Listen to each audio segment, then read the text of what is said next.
After moving in, my husband's family told me I was responsible for all house chores, even in their homes. When I refused, they stopped speaking to me. My husband shrugged, just do it to keep the peace. Instead, I did something else. The next family gathering, they got a surprise that left them speechless. I never imagined that marrying James would mean inheriting a set of expectations that felt like they were from another era. When we moved to his hometown of Charleston, South Carolina, I was hopeful about building a life together, unaware of the storm that awaited me within his family. Charleston's charm is undeniable: cobblestone streets, historic homes, and the scent of salt in the air. But beneath this picturesque facade, I encountered traditions that clashed with my values. James's family was large and deeply rooted in their customs.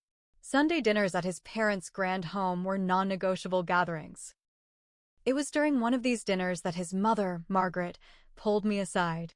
"Dear," she began, her tone sweet but firm, "in our family, the women handle the household duties. It's just how we've always done things." I was taken aback. "Margaret, I respect your traditions, but James and I believe in sharing responsibilities equally." She offered a tight-lipped smile. "That's nice in theory, but here we honor our ways."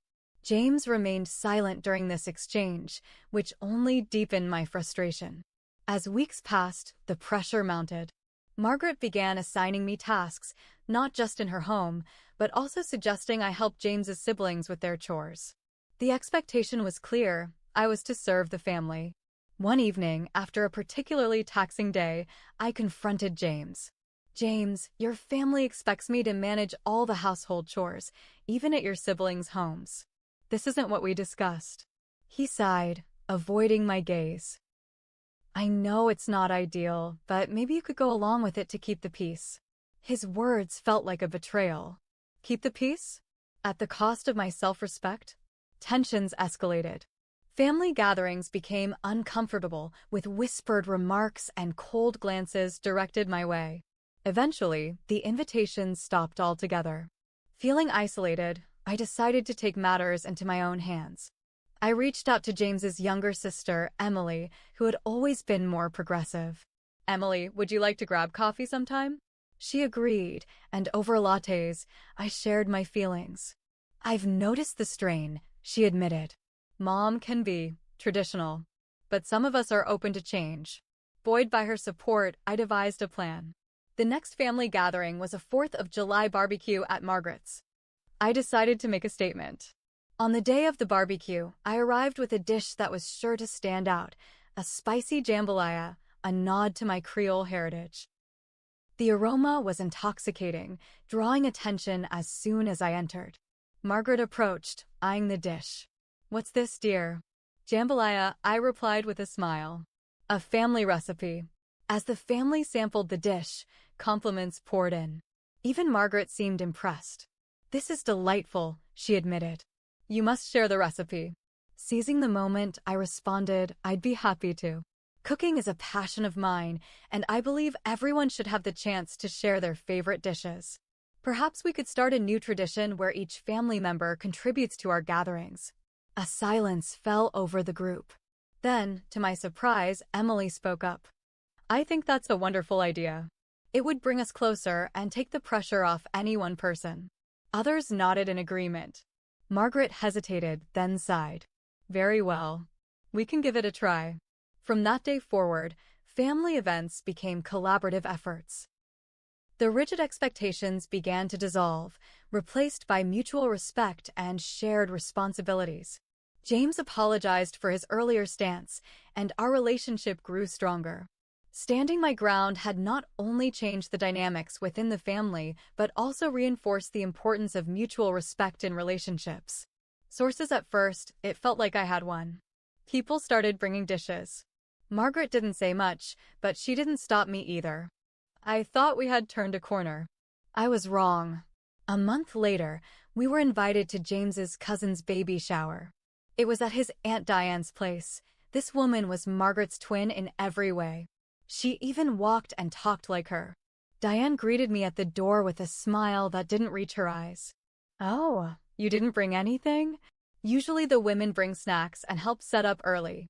I forced a smile. I wasn't asked to. I came as a guest. She blinked.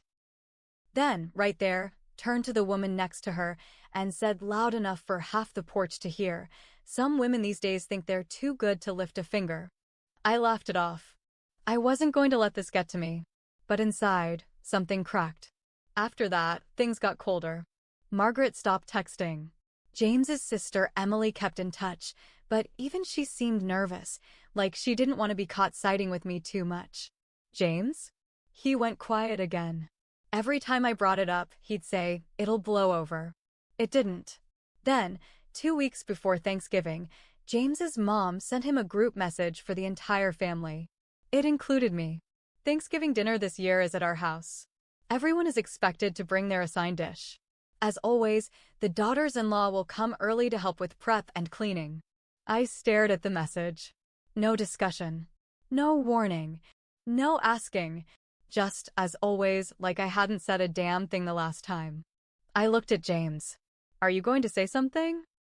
He read the message. Shrugged. "She's just being herself. Maybe just do it. It's one day." One day? One day to wipe out every bit of progress I'd fought for? I didn't respond to the message. Instead, I waited. Thanksgiving morning came, and I didn't show up early. James went ahead, saying he'd cover for me. Whatever that meant. I showed up 2 hours late with a store-bought pie.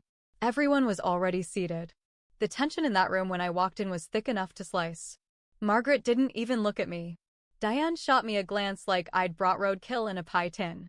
I set it down on the counter and smiled at nobody in particular.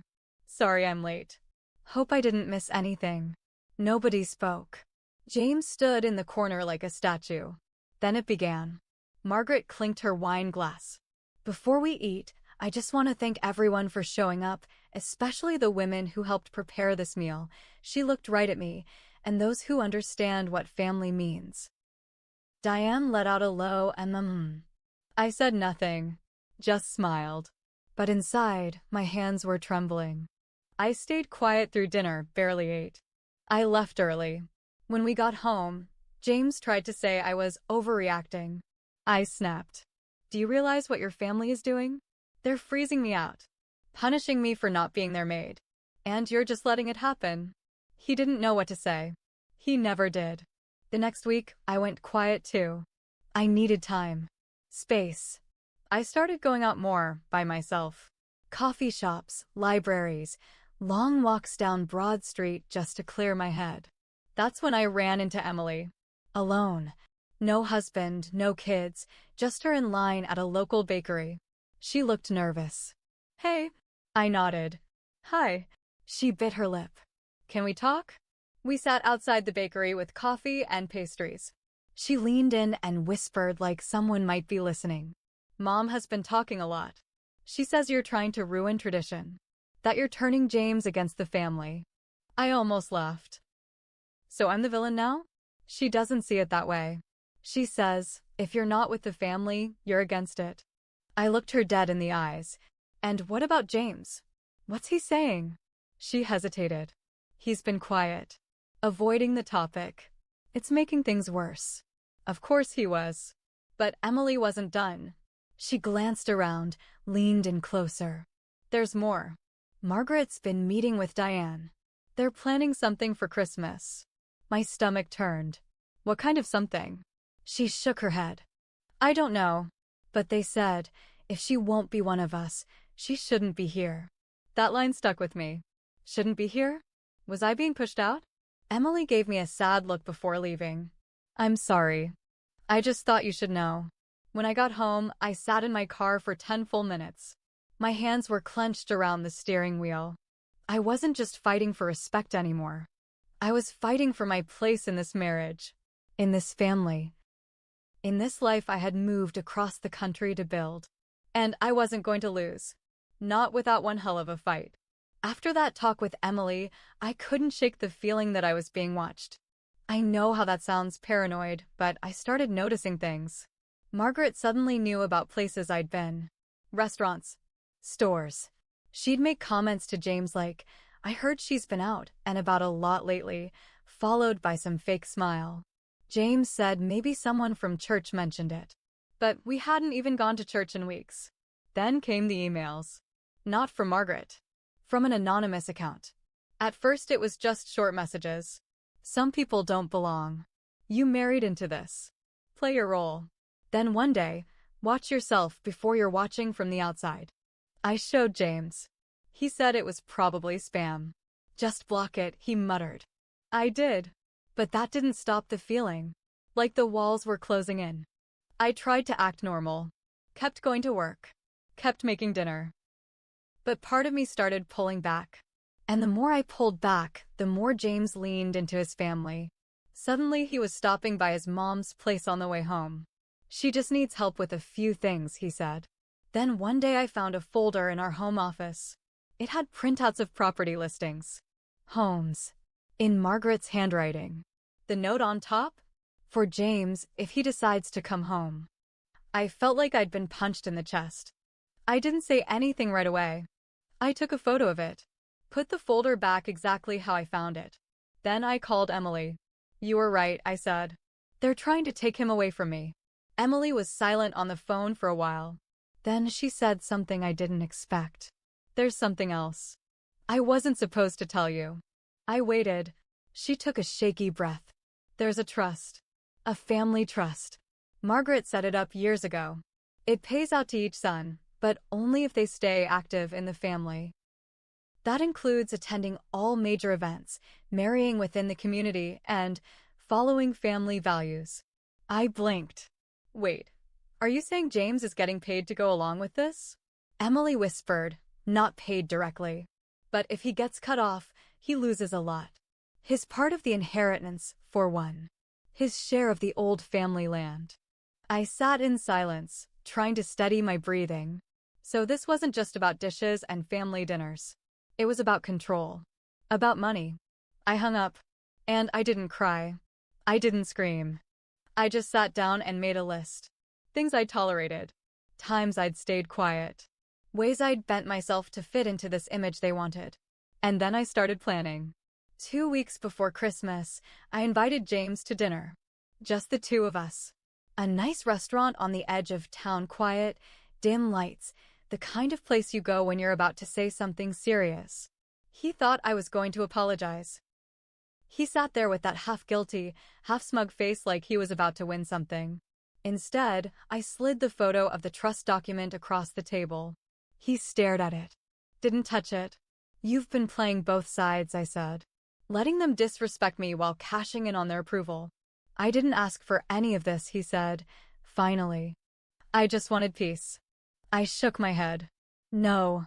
You wanted comfort. You wanted your inheritance, your family's approval, your wife doing all the chores while pretending this life wasn't eating her alive. He had no words. I stood up, tossed some cash on the table, and walked out. I didn't leave him. Not yet. But I did go home and start packing a bag. Just in case. And then I made a call. Emily again. You said they were planning something for Christmas. Do you know what it is yet? She hesitated. A formal dinner. At the house. Big guest list. Extended family. Church friends. Everyone. I smiled. Good. I'll be there. Because this time, I had a plan. And they had no idea what was coming. I spent the next 2 weeks in silence. James didn't ask where I was going when I left the house early or came back late. He was too busy trying to act like nothing was wrong. Maybe he was hoping I'd just let it go. Or maybe he was scared. Didn't matter. Because while he was at his mom's house, helping with Christmas prep, I was making calls, collecting documents, and putting together something they never saw coming. I wasn't going to yell. I wasn't going to cry. I was going to expose them. Christmas Day. Their house was glowing like something out of a holiday movie. The tree was massive, lights blinking in perfect rhythm. Dozens of people were there, cousins, uncles, old neighbors, friends from their country club. I wore red. Full glam. Hair done. Heels clicking.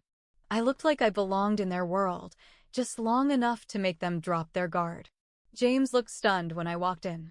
Margaret looked like she swallowed a lemon. She still fake smiled. Oh, you made it. I smiled back. Wouldn't miss it.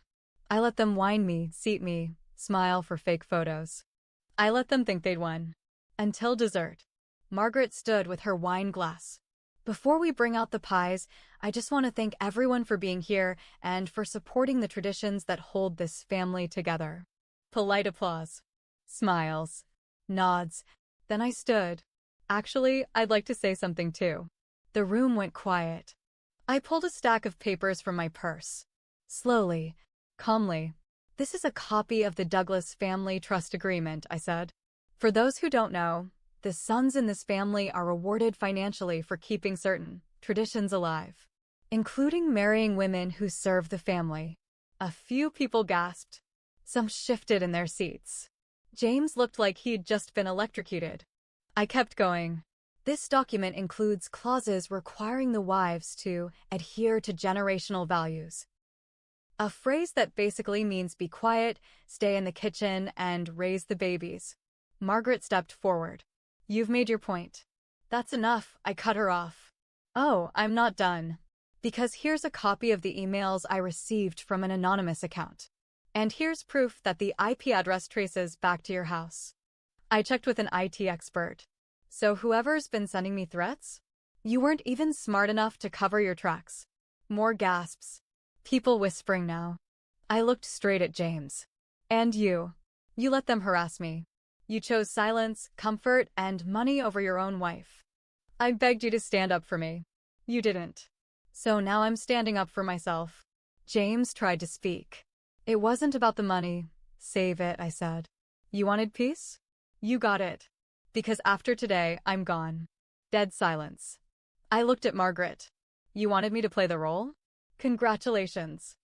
I played it long enough to expose every lie in this room. Then I walked out. Didn't look back. I moved into a short-term rental that same night. Filed for divorce the week after. Sent James one last message. You didn't just lose a wife. You lost someone who was willing to fight for you. You chose the family that never saw me as human. And me? I learned something about myself. I'd tried too hard to belong. I'd bent myself backward to prove I was good enough, and in the process, I lost pieces of myself. That's on me. But once I found my voice again, I made sure no one could silence it. Not again. Margaret still sends Christmas cards. Never signed. Just mailed. I keep them in a drawer. Not out of hate. Just as a reminder. Of what I survived. Of who I became. And of the exact moment I decided never to let someone else write my story again.